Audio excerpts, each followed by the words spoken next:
Assalamu alaikum wa rahmatullahi wa barakatuh. Bismillahir Rahmanir Rahim.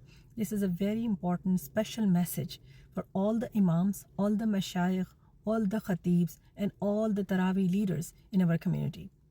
May Allah bless you, may Allah reward you, may Allah enable you to continue serving the community like that.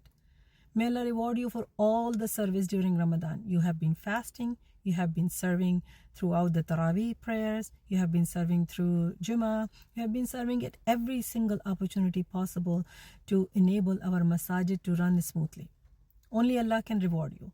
You are the real backbones of our community. When it comes to Muslim leadership, you are the trailblazers. We'd like to say that we are so grateful to you, and we would like to acknowledge every single one of you, whoever you are, wherever you are, whatever way you are serving.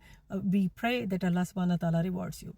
And I encourage all the listeners of this video to say a special dua to imams, all the mashayikh, all the khatibs, and everybody who is serving at the minbar for us.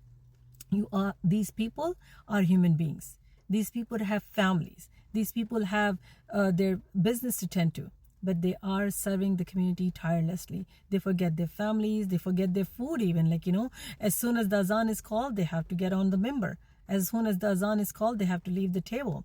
They're at fundraisers. They're raising funds for the right causes of the community.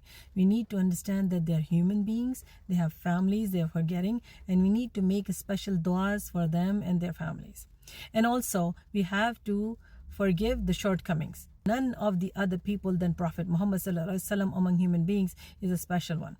So forgive their shortcomings, make dua for them, and acknowledge their efforts wherever you see them.